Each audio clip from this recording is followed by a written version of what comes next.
Halo semuanya, kembali lagi di channel saya. Dan di video kali ini saya bersama rekan kelompok saya akan menjelaskan tentang pasar modal syariah, instrumen dalam pasar modal syariah, serta pelaku dan lembaga yang terlibat dalam pasar modal syariah. Jadi tanpa berbasa-basi lagi, kita langsung saja ke video penjelasannya. Yuk simak baik-baik. Di sini saya akan menjelaskan tentang pasar modal syariah. Karena mungkin bagi teman-teman mungkin pasar modal syariah masih terdengar asing gitu. Nah, dan pada kesempatan kali ini saya akan menjelaskan pasar modal syariah. Nah, namun sebelum saya menjelaskan tentang pasar modal syariah, di sini sebelumnya saya akan menjelaskan terlebih dahulu tentang apa sih itu pasar modal. Nah, untuk pasar modal sendiri telah diterangkan di dalam Undang-Undang Nomor 8 1995, yang dimana isinya itu pasar modal adalah kegiatan yang bersangkutan dengan perdagangan dan penawaran umum efek. Nah, serta perusahaan publik yang berkaitan dengan efek yang diterbitkannya. Nah, selanjutnya lembaga dan profesi yang berkaitan dengan efek. Selanjutnya pasar modal syariah. Secara umum, pasar modal syariah sebenarnya tidak memiliki perbedaan dengan pasar modal konvensional atau pasar modal biasa gitu. Nah, namun di dalam pasar modal syariah terdapat karakteristik yang membedakannya dengan pasar modal biasa. Karakteristik yang membedakannya diantaranya itu seperti mekanisme transaksi dan produk yang tidak bertentangan dengan syariah. Nah, penerapan prinsip syariah di dalam pasar modal ini tentunya berdasarkan Al-Quran dan hadis. Nah, di Al-Quran dan hadis ini ulama menafsirkan Al-Quran dan hadis sehingga muncullah ilmu fikih. Nah, dan di dalam ilmu fikih ini terdapat yang namanya fikih muamalah. Fikih muamalah sendiri berarti yaitu hubungan antara manusia terkait perniagaan. Dan di dalam fikih muamalah juga terdapat pernyataan yang dimana segala bentuk kegiatan muamalah dibolehkan kecuali ada dalil yang melarangnya. Nah, jadi itulah yang menjadi prinsip-prinsip syariah yang diterapkan dalam pasar modal syariah. Selanjutnya, dasar hukum pasar modal syariah. Di sini Bapepam LK selaku regulator pasar modal Indonesia memiliki beberapa peraturan terkait pasar modal syariah. Nah, aturan yang dimiliki ini diantaranya seperti ini. Nah, inti dari semua peraturan yang dimiliki ini adalah segala bentuk kegiatan yang ada dalam pasar modal syariah itu tidak bertentangan dengan prinsip syariah.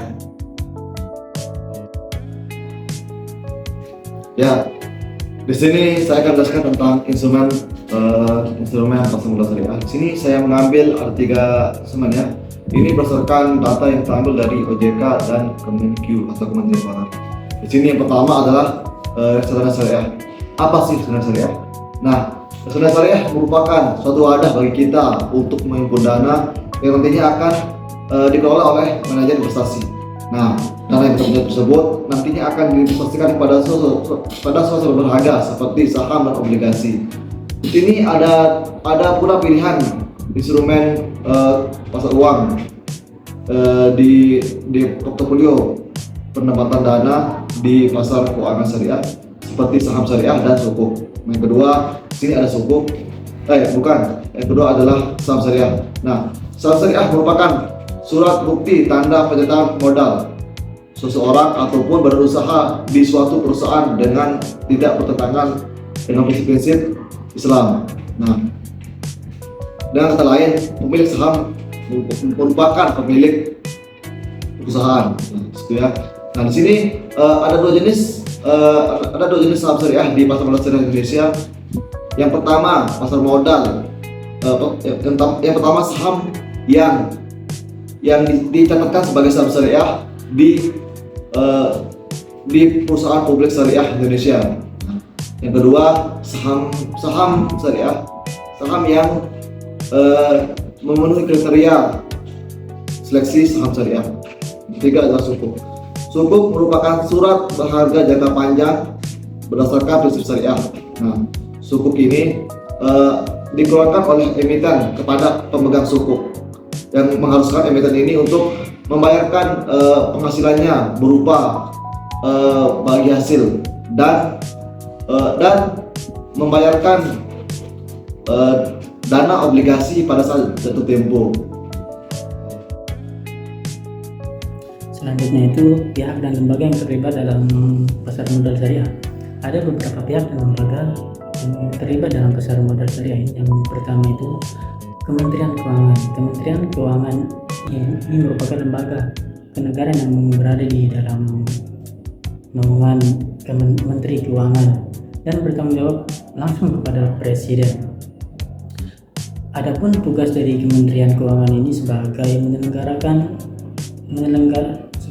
penyelenggara untuk membantu pemerintahan dalam bidang keuangan. Ini adalah OJK atau Otoritas Jasa Keuangan. OJK ini lembaga yang independen dan bebas dari campur tangan pihak lain, yang mempunyai fungsi sebagai wewenang pengaturan dan pemeriksaan. Tugas dari OJK ini sendiri untuk melakukan pengawasan dan terhadap kegiatan jasa keuangan di sektor perbankan dan pasar modal.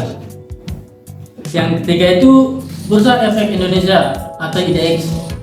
Bursa Efek Indonesia adalah pihak yang menyelenggarakan dan menyediakan sistem dan sarana untuk mempertemukan penawar jual dan beli efek pihak lain dengan tujuan untuk Selanjutnya, Kustudia Sentral Efek Indonesia atau KSEI merupakan lembaga penyimpanan dan penyelesaian di pasar modal yang menyediakan layanan jasa dan kustodian sentral dan penyelesaian transaksi efek yang teratur, wajar, dan efisien sesuai amanat Undang-Undang Nomor 8 Tahun 1995 tentang pasar modal.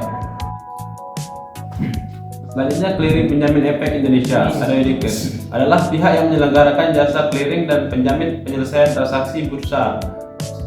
Tugas Clearing Penjamin Efek Indonesia adalah menyelenggarakan kegiatan clearing atas transaksi bursa dan transaksi di luar bursa, serta menyelenggarakan penyelesaian transaksi bursa. Selanjutnya, Indonesia Security Investor Protection Fund atau bisa disingkat dengan SIVF merupakan lembaga pelindungan atas aset investor atau pemodal di Indonesia melalui penyelenggaraan dana dan pelindungan pemodal.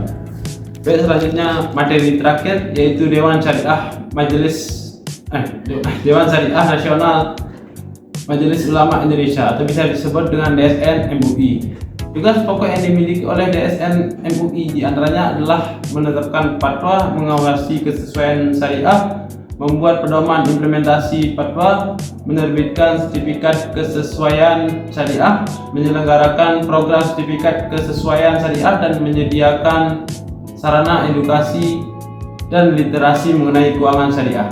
Sekian materi dari kelompok kami. Bila ada kekurangan mohon maaf, bila ada kelebihan itu datang dari Allah. Assalamualaikum warahmatullahi wabarakatuh.